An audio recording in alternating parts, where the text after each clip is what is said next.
စွာဘုရားကရှိတော့ကတဲ့သာဝတိမြို့မှာဘုရင်ကြီးတစ်ပါးရှိတယ်အဲ့ဒီဘုရင်ကြီးကသူကတခါတရံအပြင်းဖြေတဲ့အနေနဲ့မလုပ်လဲဆိုသူ့လူတွေကိုအမိန့်ထုတ်တယ်သာဝတိမြို့ထဲမှာရှိတဲ့လူတွေမျက်မမြင်နေအကုန်လုံးစုပေါ့နိုင်ရင်မြင်အကုန်စုခိုင်းလိုက်အဲ့ဒီလူတွေကအကုန်လုံးမျက်မမြင်ဒုက္ခိတတွေအကုန်လိုက်ခေါ်ပြီးတော့နိုင်ရင်မြင်မှာစုထားအဲ့ဒီလူတွေအကုန်လုံးမျက်မမြင်နေစုပြီးသွားပြီလို့သတင်းပို့တဲ့အခါဘုရင်ကြီးကမလုပ်ခိုင်းတော့ဆိုကဲအဲ့ဒီမျက်မမြင်တွေကို9စုလောက်ခွဲလိုက်အစု9စုခွဲလိုက်ခွဲပြီးတဲ့အခါကျတော့ဆင်ကိုပြလိုက်ကြသူတို့ဆင်ဆိုတာဒါပဲတယောက်နဲ့တယောက်မတူစေနဲ့ဆင်ကိုပြခိုင်းမျက်မြင်နေဆင်ပြတယ်ဆိုတော့မျက်စိကမှမြင်မှမမြင်တာပြတယ်ဆိုပါလဲဆိုလက်နဲ့ဆန်းခိုင်းရမှာပေါ့အဲ့တော့နိုင်အမြင်ထဲမှာဆင်ကြီးတစ်ကောင်ဆွဲလာပြီးတော့အုပ်စုလိုက်ခွဲပြီးတော့ group တစ်ခုကိုတော့2ရက်ပြဆင်ဆိုတာဒါပဲဟဲ့စမ်းကြည့်ဆင်ဆိုတာဒါပဲနောက်တစ်အုပ်စုကျတော့အစွဲကိုပြတယ်ဆင်ဆိုတာဒါပဲအစွဲဒီပြင်နေရာမထိတရားနောက်တစ်အုပ်စုကျတော့နှာမောင်းကိုပြတယ်ဟေးဆင်ဆိုတာလာကြည့်ကြဆင်ဆိုတာဒါနောက်တစ်အုပ်စုကျတော့ဆင်ရဲ့ခြေထောက်ကိုပြတယ်ဆင်ဆိုတာဟောတာပဲတိုင်လုံးကြီးလိုပဲနောက်တစ်အုပ်စုကျတော့ကိုယ်ရည်ကြီးကိုပြတယ်နောက်တစ်အုပ်စုကျတော့မြီးရိုးကိုပြတယ်နောက်တစ်အုပ်စုကျတော့မြီးဆံကိုပြတယ်တ group တစ်ခုနဲ့တစ်ခုမတူအောင်ဆင်ကြီးကိုပြပြီးတော့အုပ်စုလိုက်ထိုင်ခိုင်းတာဘုရင်ကြီးကထွက်လာပြပြီးပြီဆိုတော့ထွက်လာပြီးတော့ကဲမောင်ကန်းတို့မင်းတို့ဆင်မြင်ကြမလားလို့ဆိုမြင်ပါပြီတဲ့ဆင်ဆိုတာကျတော့သိပါဒါဖြင့်နံပါတ်1အုပ်စုကပြောတာဆင်ဆိုတာဘာတော့ဆိုနံပါတ်1အုပ်စုကနရွက်ကြည့်တာဆင်ဆိုတာသကောလိုဟာကြီးပါပြောတော့ဂျန်တဲ့ကောင်တွေကမကျင်တတ်တော့ဟာတို့တွေ့တဲ့ဆင်ကသကောမဟုတ်ပါဘူးရုပ်ချောင်းကြီးလိုပါကျော့လည်းတိုင်လုံးကြီးလိုပါနိုင်ရန်ကြီးလိုပါတန်ချောင်းကြီးလိုပါပဲတပြက်စီးကြီးလိုပါပဲနဲ့ဆိုတယောက်နဲ့တယောက်မကြည်မနှက်တွေဖြစ်ကြတယ်ဟိုလူကလည်းသူလုံးဝမလျှော့ဘူးဆင်ဆိုတာသကောနဲ့တူတယ်ဟိုတယောက်ကလည်းတပြက်စီးနဲ့တူတယ်တန်ချောင်းနဲ့တူတယ်နဲ့သူပြထားတဲ့ပုံစံအတိုင်းသူတို့ကိုသူတို့ဒါအမှန်လို့သူတို့ယူဆလိုက်ကြတယ်ကို့ဖြူကိုမှန်ထားကြတယ်ဘာလို့ကြတော့ဆိုရင်ရင်ကြီးကမေးတာကိုဖြေတဲ့အခါကျသကောကြီးနဲ့တူတယ်ဆိုကျန်တဲ့ကောင်တွေကဟေ့မဖြစ်နိုင်ဘူးကွာသကောငါတို့တွေ့တာဆင်ကတိုင်ကြီးနဲ့တူတယ်ဟိုကောင်တွေကလည်းဟာတိုင်ကြီးလည်းမဟုတ်ဘူးကွာငါတို့တွေ့တာတန်ချောင်းကြီးဟေ့တန်ချောင်းကြီးလည်းမဟုတ်ဘူးကွာငါတို့တွေ့တာမင်းတို့ဟိုနန်ရန်ကြီးနဲ့တူတယ်ဟိုကောင်တွေကလည်းငါတို့တွေ့တာအဲ့ဒါမျိုးမဟုတ်ဘူးတပြက်စီးကြီးနဲ့တူတယ်နဲ့ဆိုအငင်းပွားကြတာရှော့ကိုမပေးဘူးတရားမှရှော့မပေးဘူးရှော့မပေးဘူးဘာလို့လို့ဆိုရင်အဲ့ဒါထပြီးရံဖြစ်ကြတယ်အဲ့ဒီရံဖြစ်ပြီဆိုတော့ဘုရင်ကြီးကသဘောကျလို့တယ်မျက်မမြင်သူကန်းနေရံဖြစ်ကြတာကိုတဝါးဝါးနဲ့သူကကြည့်အဲ့ဒီဇတ်လမ်းမှာမြတ်စွာဘုရားဗာဟောထားတော့တယ်လူတွေဟာတဲ့ကိုမြင်တာလေးကိုပေါ်မှာညင်းနေကြတာတတိထားเสียအလောင်းကောင်းတယ်နော်ကိုမြင်တာဟိုမှာဆင်းတစ်ကောင်လုံးမမြင်ဘူးနဲ့ရွက်တင်မြင်တဲ့ကောင်လည်းဒါဆင်းဆိုပြီးညင်းနေတယ်အကုန်လုံးပေါင်းလိုက်မှဆင်းဖြစ်တယ်လေအဲ့ဒါလိုပဲ view သမားတွေကအကုန်လုံးဒီအမြင်ကိုရှေ့တန်းတင်တဲ့ပုဂ္ဂိုလ်တွေကကိုမြင်တာဟိုသာအမှန်လုပ်ပြီးကျန်တဲ့ဟာတွေကိုလက်မခံနိုင်ကြတာအဲ့လိုနဲ့အငြင်းပွားနေကြတာလို့ပြောတာမြတ်စွာဘုရားကသနာဧကင်္ဂဓတိနောတစိတ်တသေးသာလေးမြင်ပြီးတော့လူတွေကညင်းနေကြတာတဲ့အကုန်လုံးမြင်ညင်းစရာမရှိတော့အကုန်လုံးကမြင်လိုက်ညင်းစရာမရှိဘူးကိုမြင်တာလေးကိုမဆုပ်ကြိုက်ကိုမြင်တာသူမြင်တာနှစ်ခုပေါင်းလိုက်ရင်အလုံးလက်ခံလိုက်ပြီဆိုလို့ရှိရင်ဒါ view မဟုတ်တော့အမှန်တရားဖြစ်သွားတယ်အဲ့ကြပုံပေါ်သွားပြီရှင်းတော့ကဇလန်းကလေးတစ်ခုရှိသေးတယ်ရှင်းတော့ခရီးသွားတဲ့အခါမှာမြင်းစည်းပြီးသွားကြတယ်တဲ့အင်္ဂလိပ်ဘာသာထဲမှာဇလန်းလေးတစ်ခုရေးထားတာဖတ်ဖို့တယ်နေတော့မြင်းစည်းပြီးသွားကြတဲ့အခါကျတော့လမ်းကြီးကတောင်နဲ့မြောက်ဖတ်တာအဲ့ဒီလမ်းတနေရာမှာတောင်ကုန်းလေးရှိအဲ့တောင်ကုန်းအတက်ကလေးတွေမှာ khí toa đấy bố thì na vì xa rẻ xa vô số này sai lấy được khỏe trên đây giờ rồi tao cái này nhau toa đấy nhân sĩ bị rồi là đấy lưu điệu nhau cái này tao nhân sĩ bị là đấy lưu điệu ấy đi lưu nhau à ấy đi trong cũng được khi mà sâu nhá sâu nó nhau từ lâu về ấy đi sai lấy đấy khả năng ná về rồi nhưng mà không xin nó ấy đi làm bảo mà thôi chân lý dục lý lâu mà chứ sai hết tình cái chân lý dục lý lâu mà chứ em nhớ phải cái là đấy luôn ạ bỏ mỗi gì bị được bao nhiêu rồi sao đi sai ngã mỗi chân lý sao tao sai mẹ cứ bảo tụiပြောlại đó mỗi chân lý sai mẹပြောlại trong mấy cái là mỗi gì bị được bao nhiêu rồi sao ha khám nhà má này bị đấy mỗi chân lý bảo cũng giả đấy suy chân lý sau đó hồi lúc mấy anh ngã ở suy này người này mà quay u được cho chân nào mà không bảo cho cả suy vô suy biểu ra mà rồi cái giảm chết trả suy tham lại được giảm mà xấu người tham lại được giảm mà xấu giảm chết trả rồi ấy thì khi cái giảm chết phê sinh bản này phê sinh nó sẽ đa nhân sinh khâu trả được khi ấy thì rồi đa nhân sinh khâu này là gì mà sản phẩm này mà bảo là nó không có những cái nào đó mình biết xem lại rồi trả lại rồi để tăng trả rồi tôi trả lại trả xin lỗi bà lâu ra là đâu rồi tôi à anh đi ăn rồi đại quá quên đi ra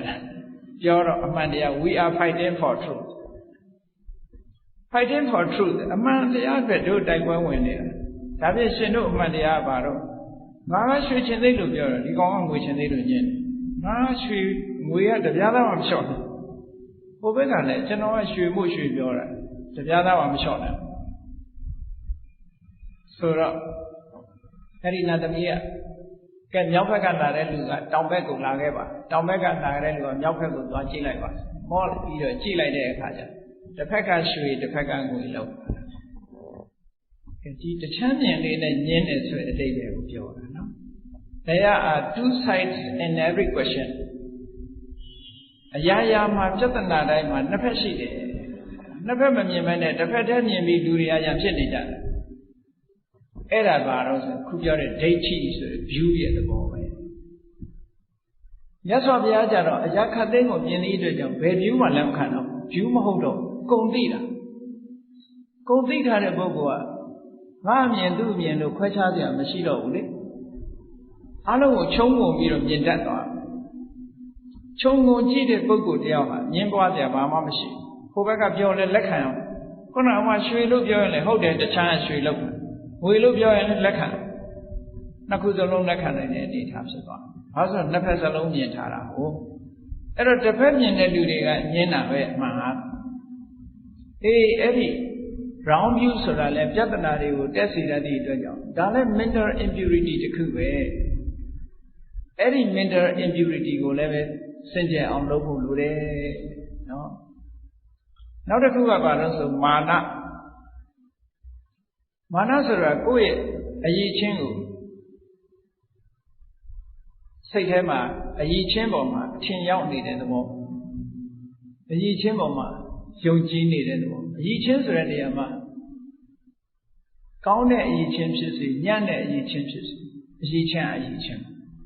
ကိုယ့်အရေးချင်းပေါ်မှာလူတွေကစိတ်အရောက်များလို့ရှိရင်မာနလို့ခေါ်တယ်ပေါ့ဒါလည်းပဲတရားထုတရားမြတ်ရဖို့ရအတွက်အဲ့ဒီအထင်ရောက်မှုဟာ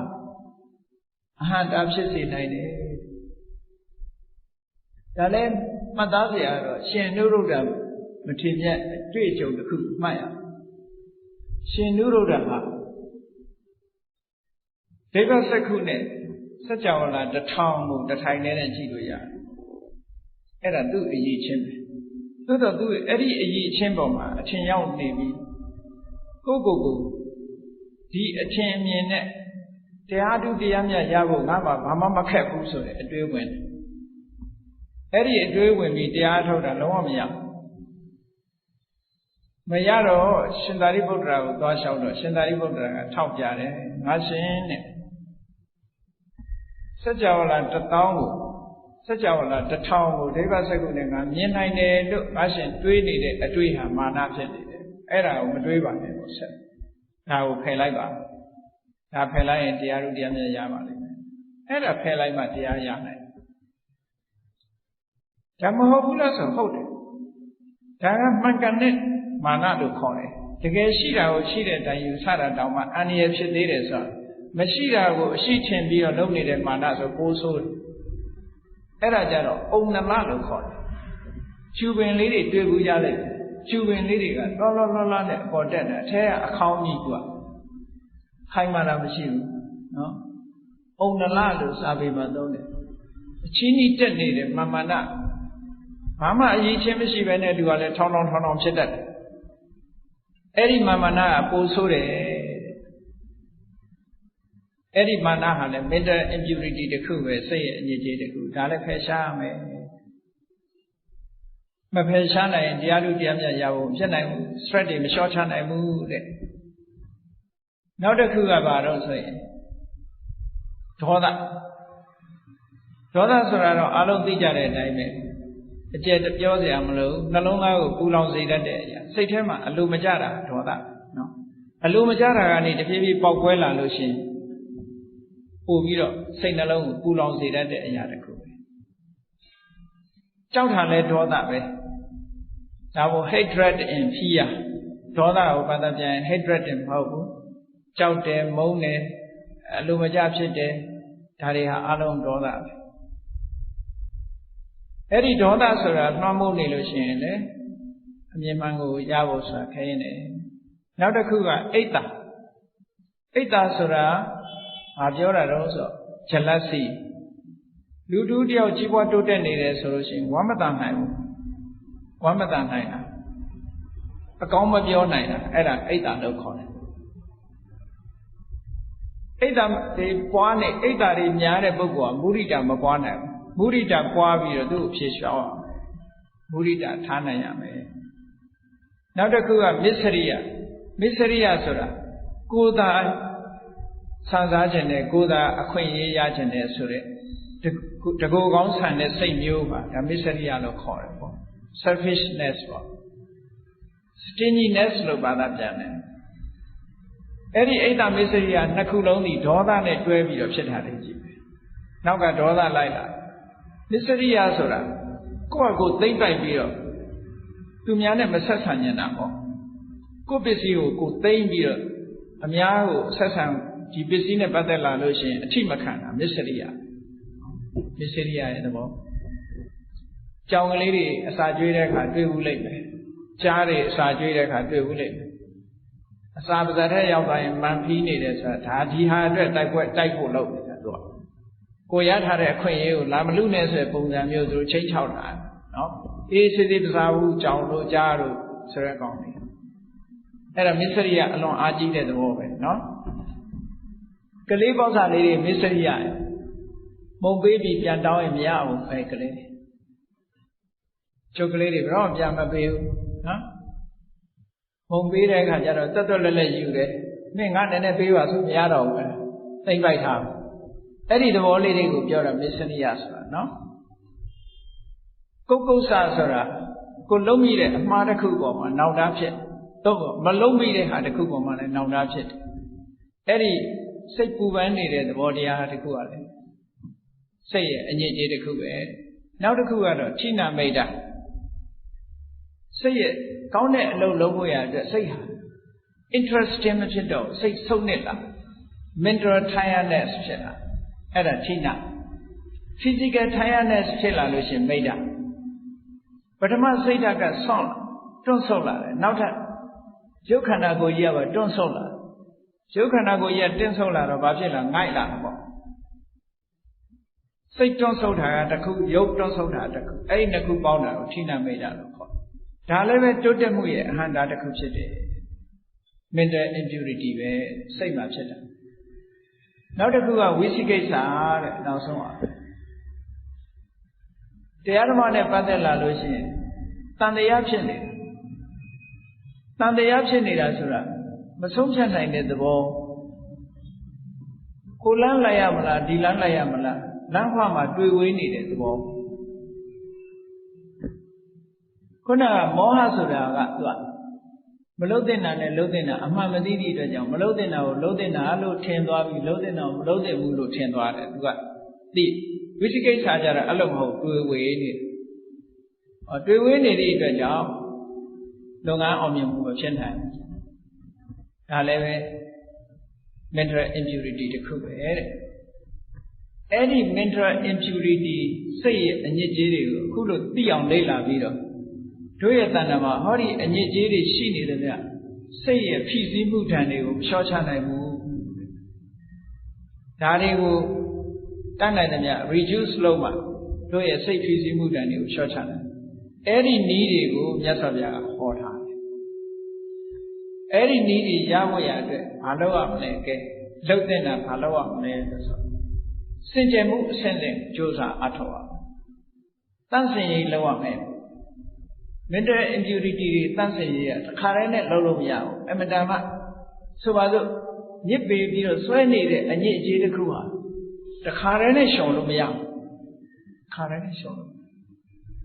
အချိန်ချင်းရှောင်ရအဲ့ဒါမျိုးလိုပဲသူကလက်နီးစုပ်တယ်ပို့ပြီးတော့ညစ်ပေတယ်ညစ်ပေဘူးဘဝတန်တရားကညစ်ပေပြီးတော့လူရဲ့စိတ်ကဘဝတန်တရားကစပြီးတော့ညစ်တာအမတန်ဆွဲတဲ့ဆေးဆိုးထားတဲ့ဟာတစ်ခုဖယ်ရှားပြဖို့ဆိုအလွန်ခဲနေပေါ့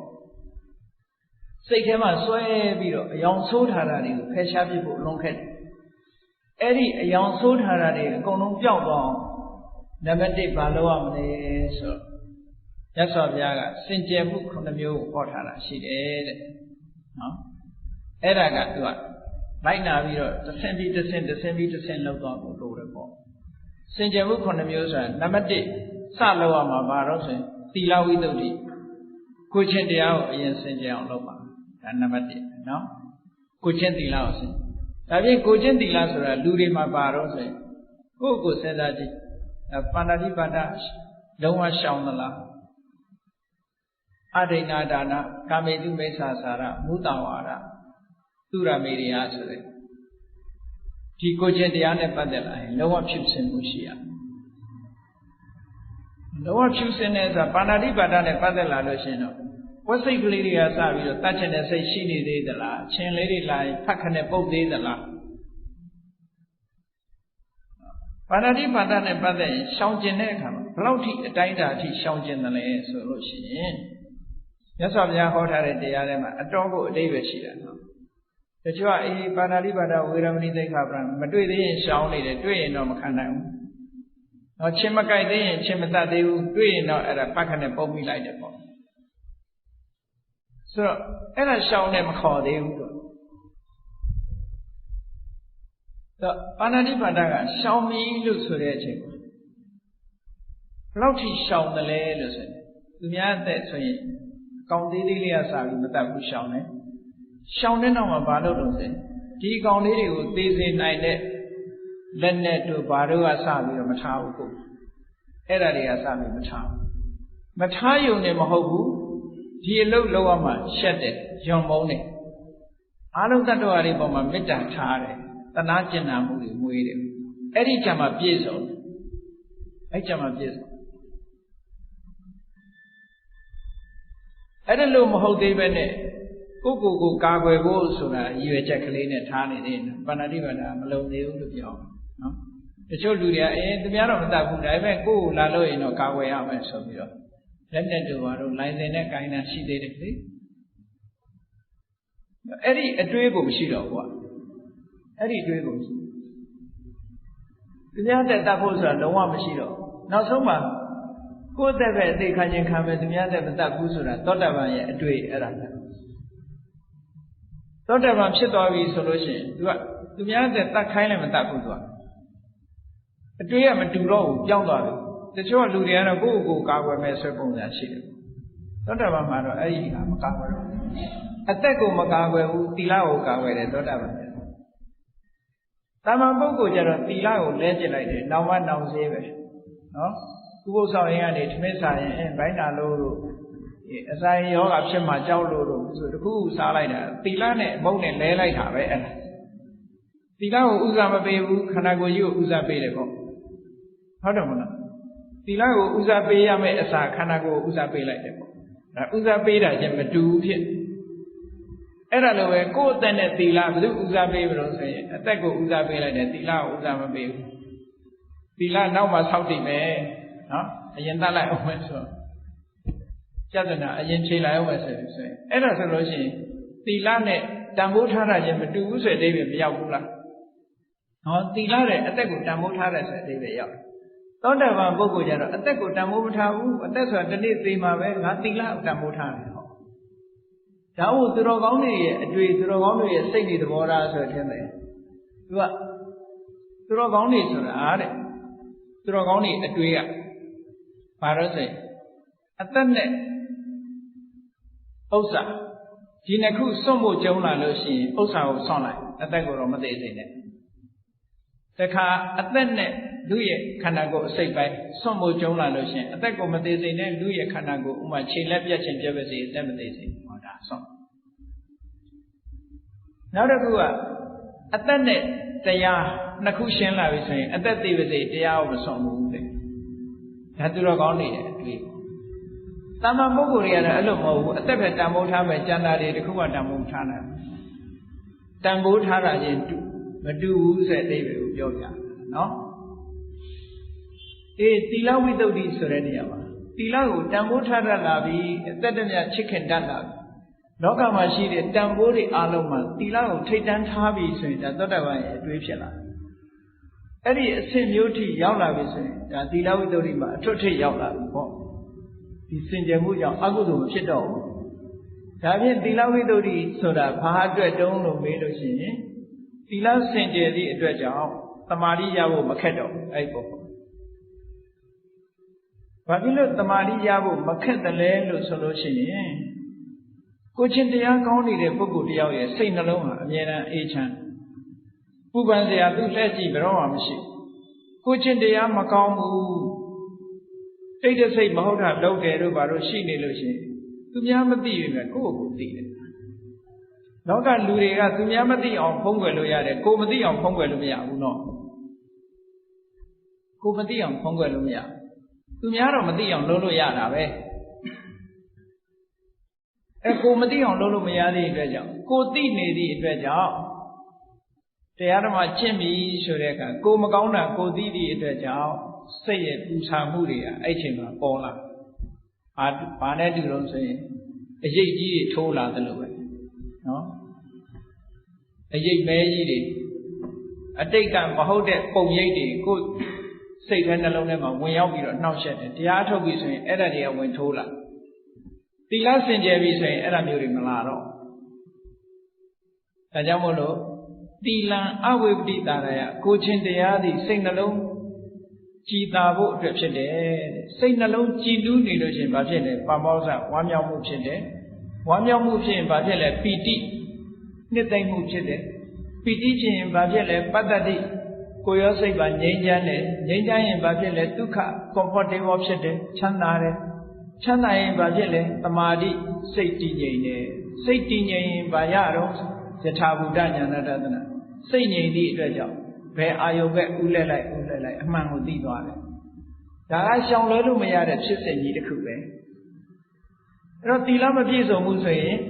ခုနကစိတ်မငြိမ်ဘူးစိတ်မငြိမ်သည့်အတွက်ကြောင့်ဝမ်းသာတာမဖြစ်ဘူးဝမ်းသာတာမဖြစ်ရင်ပီတိမဖြစ်ဘူးပီတိမဖြစ်ရင်ပတ္တတိဆိုတဲ့ငြိမ်းချမ်းမှုမဖြစ်ဘူးငြိမ်းချမ်းမှုမဖြစ်ရင်ဒုက္ခဆိုတာမလာဘူးဒုက္ခမလာရင်တမာတိမလာဘူးမလာရင်ယထာဘူတဉာဏတဒနာမလာဘူး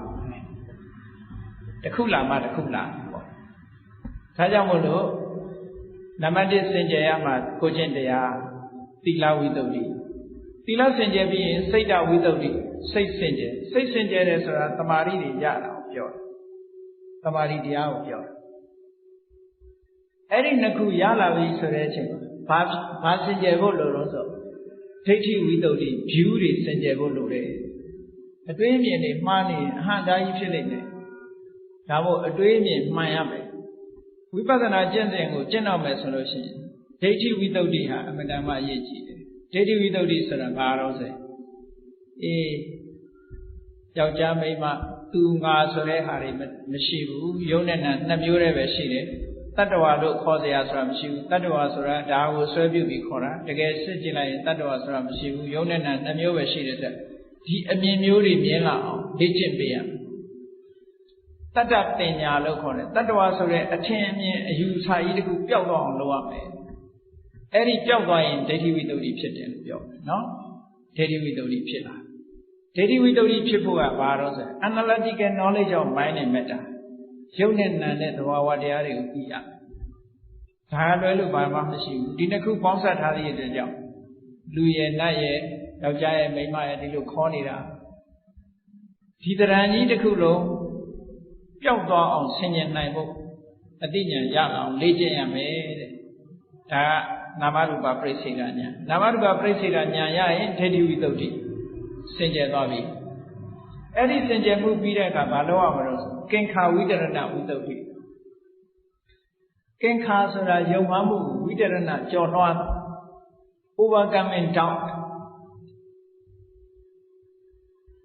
တန်တရားဆိုတာအဟံတာကြီးတစ်ခုဖြစ်တယ်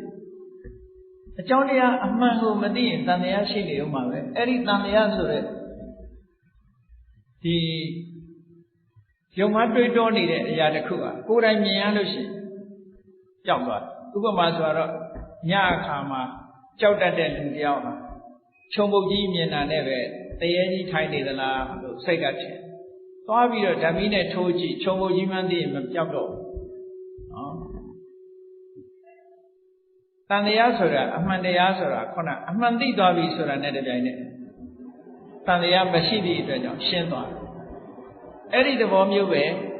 ယုံနာတဘာဝတရားတွေကဘာကြောင့်ဖြစ်နေတယ်ဆိုတဲ့အကြောင်းတွေအကျိုးတွေအကြောင်းတရားတွေကိုမှန်မှန်မြင်လိုက်ပြီဆိုလို့ရှိရင်တန်တရားဆိုတာမရှိတော့အဲ့ဒီတန်တရားကင်းစင်သွားတယ်ဒါလည်းပဲအဆင့်ဆင့်သောတာပန်အဆင့်ကင်းစင်တာနဲ့အခုတရားထုတ်မဲ့ယောဂီပုဂ္ဂိုလ်တဏ္ဍာမှာကင်းစင်တာနဲ့မတူသေးဘူးဒီဂရီ level ကွာသေးတယ်ပေါ့အခြေခံအပြင်ကင်းစင်အောင်ကြိုးစားရမယ်ဒီယုတ်တိဏ္ဍတွေဟာဘာကြောင့်ဖြစ်နေသလဲဆိုတာအခုလက်တွေ့အနေနဲ့ဥပမာပဲမျက်စိနဲ့အခုအကြမ်းမြင်လေးစဉ်းစားကြည့်ဖို့ပြောရမယ်ဆိုရင်မျက်စိရှိတယ်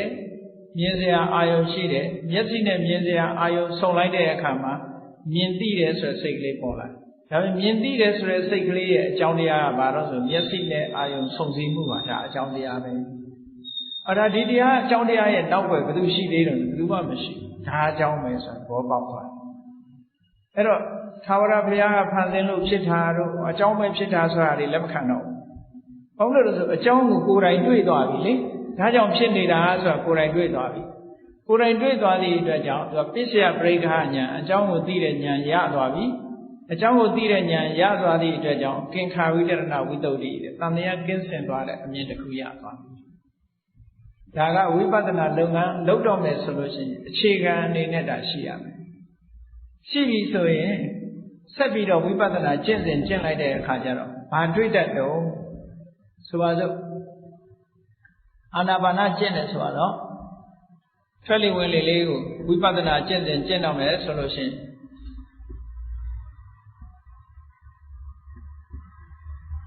ရှုလိုက်တဲ့အခါမှာပေါ်လာတဲ့လေကလေးရဲ့ထိုလေလေးထိသွားတဲ့နေရာရဲ့ထိမှန်းသိလိုက်တာရဲ့၃ခုရှိတယ်အဲ့ဒါလေးကိုသတိထားဖို့ပေါ့အဲ့တော့လေလေးကတစ်ခုထိတဲ့နေရာလေးကတစ်ခုထိမှန်းသိလိုက်တာလေးကတစ်ခုလေလေးကအာယုံနဲ့တူတယ်ဥပမာပဲစီတီးလိုက်တဲ့အခါစီကိုဒုံးနဲ့တီးတယ်ဆိုရင်လေလေးကဒုံးနဲ့တူတယ်ပေါ့ထိတဲ့နေရာလေးကစီမျက်နှာပြင်နဲ့တူတယ်အတန်ပေါ်လာတာနဲ့ထိတိစိတ်လေးနဲ့တူတယ်ပေါ့ဆိုလိုတာကအဲ့ဒီနှစ်ခုပေါင်းစပ်လိုက်လို့ဒီထိတိစိတ်လေးပေါ်လာတာမထိခင်ကသိတဲ့စိတ်မပေါ်ဘူးလေရှူလိုက်တဲ့အခါရှူသွင်းလိုက်တဲ့အခါလေလေးပါတယ်လေလေးကတစ်ခုထိုလေလေးကနေနှာသီးပြားကိုထိလိုက်တယ်ထိလိုက်သည့်အတွက်ကြောင့်ထိတိစိတ်ကလေးပေါ်လာတယ်အဲ့ဒါလို့ကြည့်လိုက်တဲ့အခါကျတော့လေလေးကဝါယောဖောတ္တပံယုတ်ပေါ့စာလို့ပြောလို့ရှိရင်ထိတဲ့နေရာလေးကကာယပတ္တာရကာယပတ္တာရနဲ့ဖောတ္တပယုတ်အာယုန်နဲ့ဝတ္ထုနှစ်ခုဆုံစည်းသည့်အတွက်ကြောင့်ထိတိတဲ့စိတ်ကလေးပေါ်လာတယ်စီကိုလက်နဲ့တီးလိုက်တဲ့အခါကျတော့လက်ရဲ့စီရဲ့ပေါင်းစပ်မှုကြောင့်စီတန်လေးထွက်လာတယ်ဆိုတဲ့သဘောမျိုးမြင်လာပြီဆိုလို့ရှိရင်ခုနကသဘာဝတရားတွေရဲ့အနေထား လေလေးရဲ့သဘာဝကတစ်ခုလေထိတဲ့နေရာသဘာဝတစ်ခုထိမှန်းသိလိုက်တဲ့စိတ်ကလေးကတစ်ခုအဲ့တော့လေလေးရဲ့ထိတဲ့နေရာကာပတာရရဲ့ဒီတစ်ခုကယုတ်ပေါ်လာတဲ့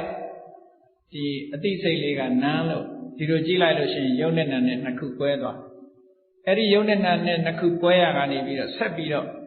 contemplate လုပ်ပြီးတော့ရှုမှတ်နေပဲဆိုလို့ရှိရင်ဘာတွေတိုးတက်ပြီးသိလာလို့ထိပြီးတော့သိတဲ့စိတ်ကလေးဟာမထိခင်ကမသိသေးဘူးလေလေးနဲ့နာသီးပြားလေးထိလို့ဒီစိတ်ပေါ်တာပဲဆိုတာကိုအကြောင်းနဲ့အကျိုးမှသိသွားတယ်အဲ့လိုရှုရင်းကနေပြီးတော့အသိဉာဏ်တွေကဘာတိုးလာတော့ဆိုဒီလေလေးကလည်းပဲထိပြီးတဲ့နောက်အသိစိတ်လေးကလည်းပေါ်လာပြီးတဲ့နောက်ပျောက်သွားကြတယ်တခုမှယက်တည်နေတာမရှိဘူးဘယ်နေရာမှာသွားစုပုံနေတယ်ဆိုတာမရှိဘူးလေလေးကလည်းပေါ်လာပြီးနာသီးပြားကိုထိလိုက်တယ်ထိလိုက်တဲ့အချိန်မှာသိတဲ့စိတ်ကလေးပေါ်လာတယ်သိတဲ့စိတ်ကလေးကလည်းပျောက်သွားတယ်လေလေးကလည်းပျောက်သွားတယ်ထိတဲ့နေရာလေးကလည်းပျောက်သွားတယ်ဟောအားလုံးဟာပျောက်သွားတယ်ဆိုတဲ့သဘောလေးတွေကိုဆင်ញင်သုံးသပ်နေတာကိုသမထဉာဏ်လို့ခေါ်တယ်အဲ့ဒီကနေပြီးတော့တစ်ခုနဲ့တစ်ခုဖြစ်ပြီးပေါ်လာပြီးတော့ပျောက်သွားတယ်ဆိုတဲ့အမြင်လေးမြင်လာလို့ရှိရင်ဥရိယပယဉာဏ်လို့ခေါ်တယ်အဲ့ဒီဉာဏ်စပြီးတော့ပေါ်လာပြီးစိတ်ကလေးငြိမ့်နေပြီဆိုတဲ့အချိန်လေးမှာဘာဖြစ်တတ်တော့ဆိုရင်သမာဓိစွမ်းအားတွေကောင်းလာပြီးအဲ့ဒီအာယုံလေးပေါ်မှာစိတ်ကငြိမ့်လာလို့ရှိရင်ဘာဖြစ်တော့ဆိုရင်ခန္ဓာကိုယ်ကပေါ့လာတာမျိုးတွေဖြစ်တတ်တယ်ခန္ဓာကိုယ်ကနောက်ဆုံးကြတော့အလင်းရောင်တွေထွက်လာတာဖြစ်တတ်တယ်အဲ့ဒီလိုအလင်းရောင်ထွက်လာပြီဆိုရင်လူကဘာဖြစ်တော့ဆိုရင်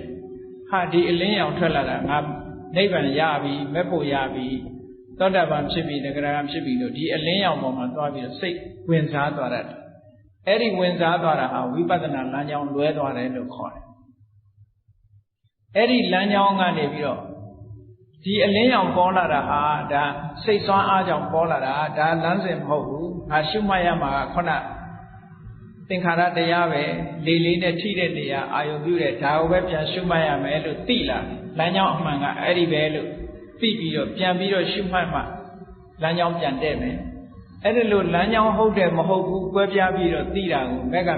ဏတသနာဝိသုဒ္ဓိလို့ခေါ်တယ်ပေါ့စင်ကြယ်မှုတစ်ခုအဲ့ဒါကိုမကြော်လွှမ်းနိုင်လို့ရှိရင်ဒီအလင်းရောင်လေးနဲ့ပဲကျင့်တတ်ပြီးတော့ရှေ့မတက်တော့သွားတယ်အဲ့ဒါကြောင့်မို့လို့ဒါကဝိပဿနာသွားရမယ့်လမ်းဟုတ်တယ်ဒါကမဟုတ်ဘူးလို့ခွဲခြားပြီးတော့သိမြင်ပြီးစင်ကြယ်မှုဖြစ်အောင်ကြိုးစားရမယ်တဲ့အဲ့ဒီတစ်ခုကနောက်အဲ့ဒါကိုကြော်လွှားသွားတဲ့အခါကျတော့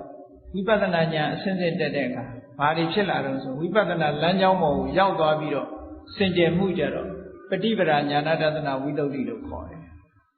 အဲ့ဒီဝိပဿနာလမ်းကြောင်းပေါ်ရောက်သွားတဲ့အခါသူ့ရဲ့စိတ်မှာအမြင်ကလေးတွေကတစ်ခုပြီးတစ်ခုခြားနားလာတယ်ဖြစ်တာပြက်တာတွေကိုမြင်ရကနေပြီးအပြက်တွေကြီးပဲပိုးမြင်လာတယ်အပြက်တွေပိုးမြင်ရကနေပြီးတော့ကြောက်စရာလို့မြင်လာတယ်ကြောက်စရာလို့ပိုးမြင်လာရနေပြီးတော့အပြက်တွေမြင်လာတယ်အပြက်တွေမြင်လာပြီးတဲ့နောက်မှာလွတ်ချင်လာတယ်လွတ်ချင်လာသည့်အတွက်ကြောင့်လွတ်ရလန်းစာရှာတယ်လွတ်ရလန်းစာရှာပြီးနောက်ဆုံးသင်္ခါရသဘောတရားတွေဟာဒီတိုင်းပဲလို့သင်္ခါရတရားတွေပေါ်မှာ excitement မဖြစ်ဘဲနဲ့စိတ်ကလေးကငြိမ်သွားတယ်ဆိုတဲ့အဆင့်လေးကိုအဆင့်တင်သွားတာဟာ